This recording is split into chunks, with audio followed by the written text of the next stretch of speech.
ព្រៃឡប់យកទឹកដីប្រាសាទដីខ្មែរដីគេដូនតាត្រូវចំការស្រែនេះជាដីខ្មែរតាំងពីបុរាណ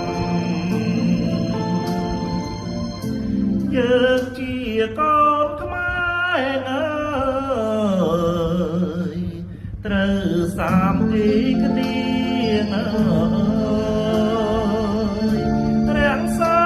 ការពារខំខែឲ្យបាន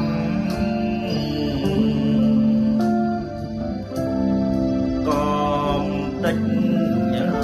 សត្វត្រូវពួកសៀមឲ្យបានទើបជាតិសុខសាន្តរុងរឿងរីករា